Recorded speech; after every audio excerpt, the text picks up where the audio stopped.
Basic 8 অর্থাৎ চার্টে 8 একবার এসেছে আর কিন্তু আসেনি। অর্থাৎ ধরুন আপনার আগস্টে জন্ম, 8 চলে এসেছে, হবে না। আপনার ধরুন 1998-এ জন্ম, 8 চলে এসেছে, হবে না। অর্থাৎ একবারই 8 এসছে। সেক্ষেত্রে যে বেসিক নাম্বার 8-এ কিন্তু যে জিনিসটা হয় সেটা হচ্ছে স্ট্রাগল থাকে। এটা বিশেষ করে বলবো একটু স্ট্রাগল থাকে।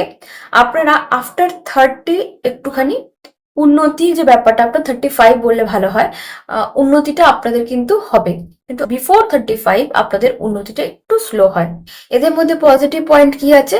যখন অ্যাকর্ডিং টু নিউমোলজি, যখন শনির দশা চলবে, অ্যাস্ট্রোলজিতে নয় কিন্তু, প্রত্যেকটা জিনিসের তো দরকার হয়, সেই সময়টা আপনাদের পজিটিভ চলবে।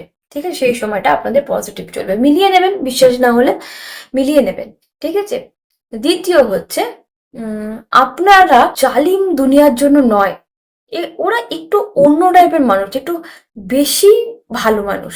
মানে কারো দুঃখ দেখছে কেঁদে ফেলবে, কেউ খেতে পাচ্ছে না কেঁদে ফেলবে, খাওয়াতে নিয়ে যাবে। ইমোশনাল হয় বেশি বেসিক নাম্বার 8 হলে। এবং মানে বেসিক নাম্বার 2রাও ইমোশনাল হয়, বাট বেসিক নাম্বার মানে 8 হচ্ছে যে আমার আছে কি না আছে আমি দেখবো না, আমি বাবা হেল্প করতে চলে যাব, কেউ হেল্প চাইছে চলে যাবে, মানে এরকম টাইপের আর কি বেসিক নাম্বার 8। আপনারা কি করবেন? আপনারা কালো তিল দান করতে পারেন এবং কালো রঙকে একটু অ্যাভয়েড করতে হবে।